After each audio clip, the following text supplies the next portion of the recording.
with us or you are with the terrorists.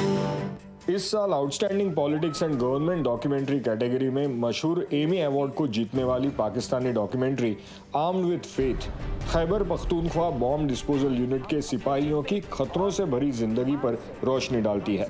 Film में अफगानिस्तान में दहशतगर्दी के खिलाफ जारी जंग के पाकिस्तानी आवाम पर पड़ने वाले मानफी असरात का भी जायजा लिया गया है। फिल्म के जरिए दुनिया को भी बताना चाह रहा था और वो लोग जो इससे गुजर रहे हैं उनको भी बताना यही चाह रहे हैं कि जंग जो है वो बहुत कॉम्प्लिकेटेड होती है। जंग की जो सियासत होती है उसकी एक शक्ल बहुत कॉम्प्लेक्स होती है। लोगों को नहीं समझ में आ रहा था इसमें क्या क्या हो रहा है, मगर उसके दौरान जो आम लोगों के साथ हो रहा होता है, जो आम लोगों की जिंदगियों के साथ जो उन पे गुजर रहा होता है, वो बहुत ज़रूरी होता है ये जानने के लिए कि इसके असरात क्या होते हैं आम इंसान के ऊपर।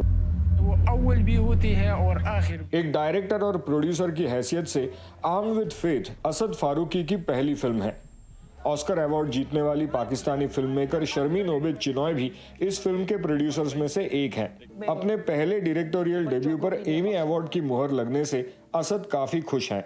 ऑनेस्टली मैं तो एक्सपेक्ट नहीं कर रहा था कि नॉमिनेशन मेरे लिए काफ़ी थी, मगर जब वो विन हुआ तो काफ़ी एक शौक तो था मुझे उस वक्त ही हुआ था, मगर ये है कि ऑब्वियसली दिस इज़ ग्रेट।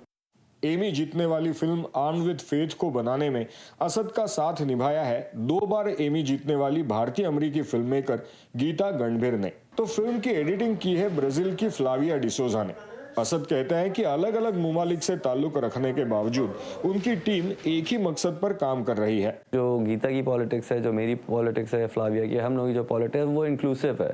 तो ऑब्वियसली हम जिस देश से आते हैं जो एक हुआ करता था, फिर वो टुकड़ों टुकड़ों में बढ़ गया और आज हम एज अवाम टुकड़ों में बढ़ चुके हैं। वो यहाँ आके वो चीज़ बदल रही है, इसलिए क्योंकि यहाँ हम सब एक होकर यूनिटी की बात कर रहे हैं। असद फारूकी आइंदा भी फिल्म मेकिंग के जरिए आम पाकिस्तानियों की कहानियां दुनिया के सामने लाने का इरादा रखते हैं। Anshuman Apte, voice of America, New York.